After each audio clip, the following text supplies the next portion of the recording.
Let's check out the Krea Node editor today, and if you are not familiar to that, just get into Krea.ai and open up on the left side top the menu and search for Node editor. And if I click onto here, I simply come to the opening page where I can see all my recent nodes which I have created, or I can create a new workflow like that. Clicking on new workflow will open up an empty blank page where I can select from presets or from an empty workflow. I have chosen the prompt to workflow. Now the prompt box pops up and I write down what I want to achieve with my nodes. And up here on the left you can see that this project is still untitled.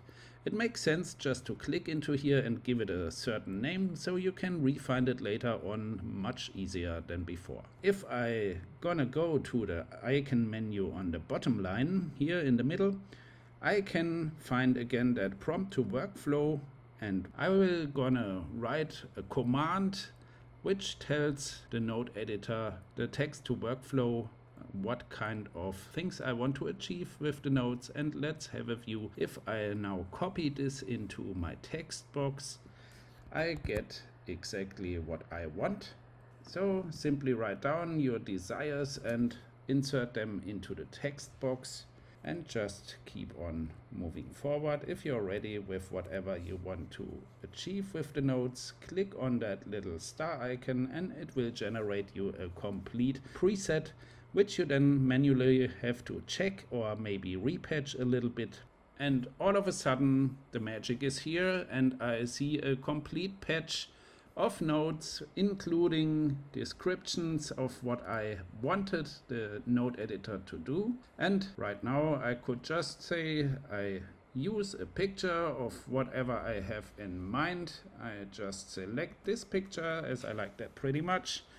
It's a rendering of a new architecture for a vacant lot in Berlin, which I created in formas.ai. And let's see if I have that now integrated. It's my first input image and normally I should now press run. But be careful with this, because what Krea just offered you is a template and not a finished patch, so repatching is essential to avoid some errors and extra costs.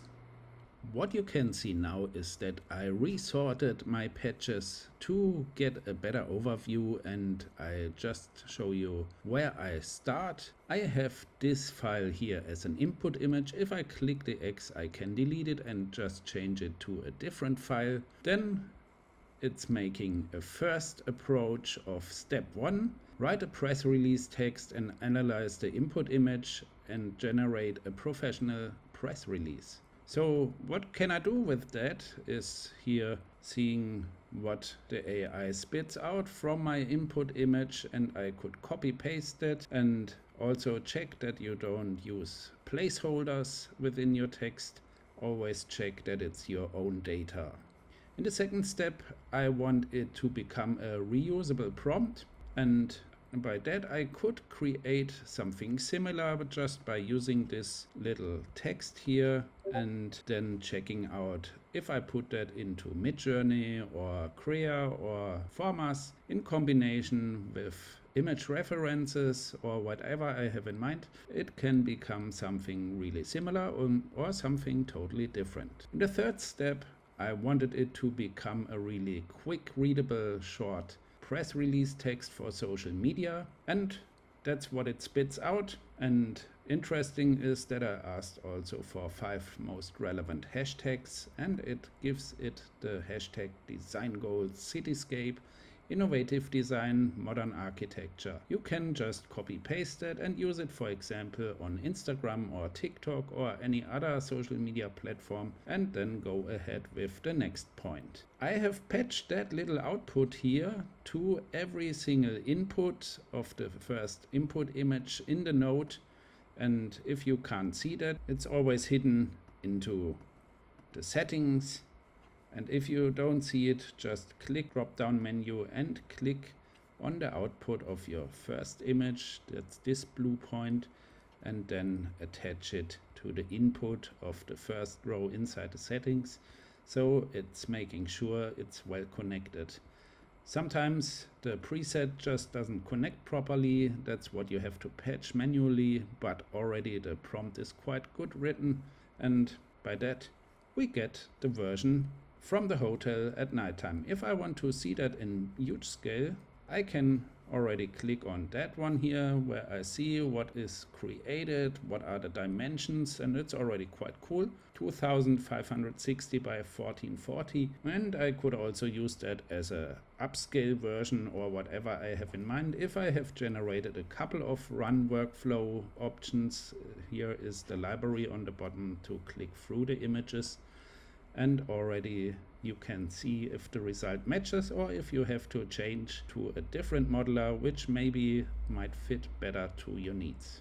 In the next step, I wanted a different perspective from the same image, and let's have a look. That looks like a different perspective. Quite cool.